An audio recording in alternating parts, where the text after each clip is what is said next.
Hello students, welcome to our channel Studyverse. आज की इस वीडियो में हम प्रीवियस वीडियो के पार्ट को ही एक्सटेंड कर रहे हैं। प्रीवियस वीडियो में हम लोगों ने एनसीईआरटी के एक केमिकल काइनेटिक्स की क्वेश्चन को सॉल्व किया, जिसमें हमने एक्सपेरिमेंटल डेटा से रिएक्शन का रेट लो फाइंड किया था। उस क्वेश्चन में मैंने आपको, क्योंकि एनसीईआरटी का एग्जाम्पल था, एक्सरसाइज का क्वेश्चन था, तो हमने उसको बोर्ड के पेपर में कैसे सॉल्व करना है ये भी सीखा था और एक शॉर्टकट भी बताया था। फिर हमने बात की थी कि उस शॉर्टकट को हम प्रैक्टिस और करेंगे। तो आज के इस वीडियो में हम लोग एक रिएक्शन की रेट लो को फाइंड करने के लिए जो एक्सपेरिमेंटल डेटा गिवन हो, उससे जल्दी से उस क्वेश्चन को कैसे सॉल्व कर सकते हैं एग्जाम में, जहाँ पे टाइम बचाना है हमें नीट के अंदर, वो तरीका यहाँ पे सीखेंगे। पहले एक बार क्वेश्चन पढ़िए। The following results have been obtained during the kinetic studies of the reaction and the reaction is A plus B gives C. यहाँ पे अब 4 एक्सपेरिमेंटल डेटा गिवन है। ए और बी के इनिशियल कंसंट्रेशंस की वैल्यूज हैं और उनके corresponding initial rate of reaction given है। इससे हमें क्या करना है, इस रिएक्शन का रेट लो फाइंड करना है और ये 4 ऑप्शन अपने को दिए हैं। क्वेश्चन को ऑब्जेक्टिव फ्रेमवर्क में लेके चल रहे हैं ताकि नीट एग्जाम के लिए या जेई के लिए हमारा प्रिपरेशन हो सके। तो सबसे पहले आपको क्या करना है, इस रिएक्शन के रेट लो को ये कंसिडर कर लेना है, R equals to K A to the power X and B to the power Y. अब यहाँ पे जो 4 एक्सपेरिमेंटल डेटा हैं, उनमें से पहले हम वो 2 लेंगे जहाँ पे ए का कंसंट्रेशन चेंज हो और बी कांस्टेंट रहे, जिससे कि हम ए के पावर में जो एक्स है वो फाइंड कर सकें। और फिर 2 ऐसे एक्सपेरिमेंटल डेटा लेंगे जहाँ पे ए कांस्टेंट रहे और बी वेरी करे। तो बच्चों, आप एक बार डेटा को ऑब्जर्व करें और धीरे-धीरे प्रैक्टिस आपको जल्दी समझ में आएगा। तो अगर अपन डेटा को ऑब्जर्व करते हैं, तो हम देख रहे हैं जी फर्स्ट और सेकंड लेंगे तो ए और बी दोनों वेरी करेगा। तो हमने क्या किया, एक तो लिया फर्स्ट और एक लिया थर्ड। इसमें क्या हो रहा है, बी तो दोनों जगह सेम है। बी क्या है, दोनों जगह सेम है या कांस्टेंट है। और ए क्या हो रहा है, डबल हो रहा है। देखिए 0.012 से 0.024 हो गया। तो अगर ए का कंसंट्रेशन डबल हो रहा है और बी कांस्टेंट है, तो इसका मतलब जो भी रेट पे इंपैक्ट आएगा वो ए की वजह से आएगा।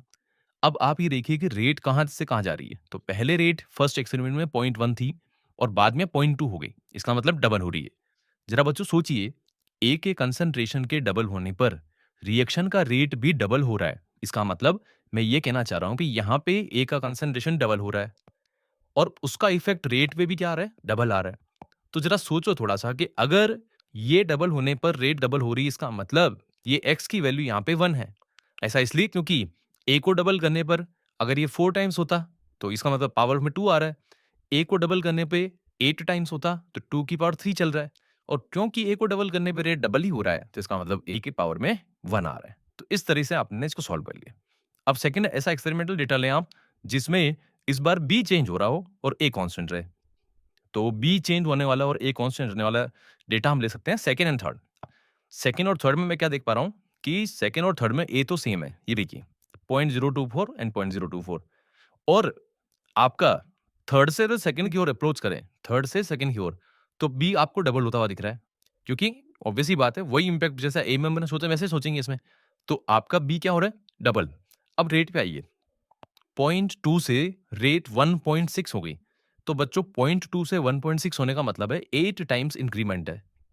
तो अब थोड़ा दिमाग लगाइए, अगर बी को डबल करने पर रेट 8 टाइम्स इंक्रीज हो रही है, इसका मतलब बी के डबल का इम्पैक्ट उधर 8 टाइम्स तब आएगा जब 2 की पावर में 3 आए। अर्थात ये जो y है ये 3 है। तो a की पावर 1 और b की पावर 3, ऐसा रेट लो आपका इसका रिएक्शन का होगा। और वो कौन सा ऑप्शन है बच्चों, थर्ड ऑप्शन में। तो देखिए, बिना उस प्रॉपर मेथड के हमने इसको शॉर्टकट से ऐसे कर लिया। अगर आप चाहें तो हमारे पास बोर्ड वाला मेथड पिछले वीडियो में था ही सही।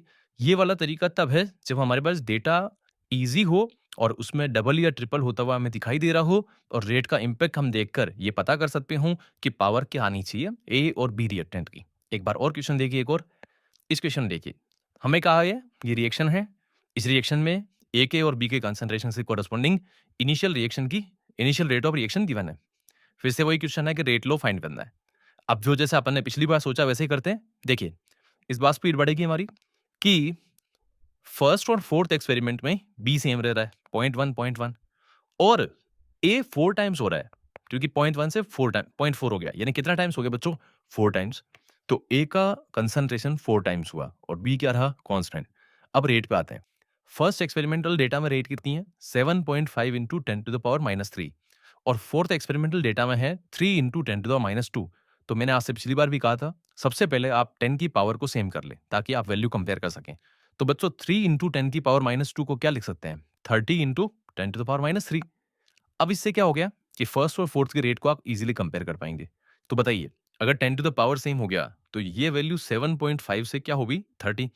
और बच्चों 7.5 से 30 होने का मतलब है वैल्यू 4 टाइम्स बढ़ गई। अब आप सोचिए, ए का कंसंट्रेशन 4 टाइम्स हुआ और रेट भी 4 टाइम्स हो रहा है। इसका मतलब ए की पावर में क्या है 1 है, क्योंकि जो इम्पैक्ट ए पे आ रहा है वही रेट पे आ रहा है। ऐसा तभी हो सकता है जब ए रिएक्टेंट का रेट लो में पावर क्या आ रहा हो 1 आ रहा हो। अब चलते हैं ऐसे किसी एक्सपेरिमेंटल डेटा पे जहां पे बी वेरी कर रहा हूं। तो मैं देख पा रहा हूं कि मेरे पास इस बार इजीली साफ साफ दिख रहा है कि आप सेकेंड और थर्ड ले सकते हैं। सेकेंड और थर्ड में क्या हो रहा है, ए सेम रह रहा है। ये जो रेड पेन से अब मैं कर रहा हूँ ये बी के कॉरस्पॉन्डिंग बात हो रही है। और बी का कंसंट्रेशन यहाँ पे आप देखिए बच्चों डबल हो रहा है।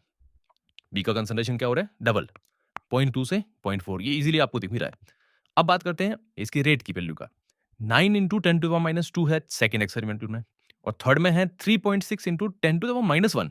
तो पहले आप इसकी पावर सेम करिए, तो 36 लिख देंगे इसको, और इधर पेन की पावर -2 हो गया। अब आप कंपेयर करिए 9 और ये 36, क्योंकि 10 की पावर सेम हो चुकी है। तो 9 से 36 का मतलब हो गया 4 टाइम्स होना। तो बच्चों बताइए, अगर बी का कंसंट्रेशन डबल हो रहा है बट रेट 4 टाइम्स हो रही है, इसका मतलब बी के पावर में 2 है, क्योंकि इसको तो आप डबल कर रहे हो और रेट पर उसका इम्पैक्ट 4 टाइम्स आ रहा है। तो ऐसा तो तभी होगा ना जब डबल के पावर में 2, ताकि 2 की पावर 2 4 बने। तो बताइए ए की पावर क्या आई 1 और बी की पावर क्या आई 2। ऑप्शन ढूंढिए, A to the power 1 and B to the power 2, यानी सेकंड ऑप्शन। एक और देखिए, इस क्वेश्चन में भी यही प्रैक्टिस करने की कोशिश कर रहा हूं मैं। हाँ जी, क्वेश्चन क्या कह रहा है, the following results have been obtained for the, वही सब डेटा दिया गया एक्सपेरिमेंटल। चलिए इसको सॉल्व करते हैं। ए का कंसंट्रेशन बी का दिया हुआ है और रेट भी दी हुई है। सबसे पहले देखिए फर्स्ट एंड सेकंड डेटा। इस बार आप क्या देख रहे हैं, फर्स्ट और सेकंड में ए सेम रह रहा है। यहाँ पे ए क्या है कांस्टेंट, और बी का कंसंट्रेशन ट्रिपल हो रहा है। बच्चों कितना हो रहा है ट्रिपल। अब आइए इधर रेट पे, पहले कितनी थी 1, पावर दोनों जगह 10⁻⁴ है, यानी सेम है। तो 1 से कितनी होगी 9। अब मुझे बताइए, अगर बी का कंसंट्रेशन ट्रिपल हो रहा है और रेट 9 टाइम्स हो रही है, तो ट्रिपल कंसंट्रेशन को करने पर रेट पे इफेक्ट 9 टाइम्स तभी आएगा जब ये स्क्वायर हो। तभी तो देखो इधर ट्रिपल करा और इधर वैल्यू 9 टाइम्स इंक्रीज हुई। तो इसका मतलब बी के पावर में क्या चल रहा है 2। फिर हम लेंगे ऐसा डेटा जिसमें ए बदल रहा हो और बी सेम रह रहा हो। तो अब इस बार अपन ले लेंगे डेटा कौन सा, सेकेंड एंड थर्ड। सेकेंड और थर्ड में क्या रह रहा है, बी सेम रह रहा है कांस्टेंट, और ए हो रहा है ट्रिपल। क्या हो रहा है ट्रिपल। रेट पे आइए, 9 इंटू 10⁻⁴ है और यहाँ पे 2.7 इंटू 10⁻³ है। तो इसको 27 कर लीजिए और पावर को -4 कर दीजिए। अब बच्चों आराम से सोच के बताइए, बी तो चेंज नहीं हो रहा है, तो जो भी इफेक्ट रेट पे आएगा वो ए की वजह से आएगा। अच्छा, ए में क्या चेंज आ रहा है आपका, ट्रिपल हो रहा है। रेट पे क्या इफेक्ट आ रहा है, वो भी ट्रिपल हो रही है, क्योंकि 9 का ट्रिपल 27 होता है। तो बच्चों ये बताएं, अगर ए का कंसंट्रेशन ट्रिपल हुआ है और रेट भी ट्रिपल ही हुआ है, इसका मतलब यहाँ पे 3 टाइम्स किया और उसका इफेक्ट इधर भी 3 टाइम्स आ रहा है, यानी पावर में उसके 1 चल रहा है। और ये बात हम किसकी कर रहे हैं, ए की। इसका मतलब इस केस में ए टू द पावर 1 होगा।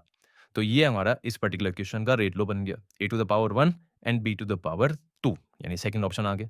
तो बच्चों इस तरह से मैंने आपको इस पर्टिकुलर टाइप का जो क्वेश्चन नीट एग्जाम में या जेई में मेंस में आता है, तो कैसे आप कम टाइम में उसको सॉल्व कर सकते हैं, यह सिखाया है। इस वीडियो को एक नहीं तो 2 बार देखिए। जो मेथड मैं आपको समझा रहा हूँ उसको रिप्लिकेट करने की कोशिश कीजिए और क्वेश्चंस की प्रैक्टिस कीजिए। जब आपके दिमाग में ये कंसेप्ट क्लियरली बैठ जाएगा, तो ये क्वेश्चन जो टाइम लेता है इक्वेशन बनाकर उनको रेशियो उनको डिवाइड करके फाइनली एक्स और वाई निकालने में, वो टाइम आपका कम से कम हाफ टू 1/3 हो जाएगा। अगर आप 1 से 1.5 मिनट में सॉल्व कर रहे हैं तो ये 30 सेकंड में क्वेश्चन हो जाएगा। बस उसके लिए क्या चाहिए, आपकी ऑब्जर्वेशन स्किल्स और थोड़ा सा आपकी थिंकिंग पे फटाफट एक्शन लेने का काम करना अपने को होगा। थैंक यू बच्चों।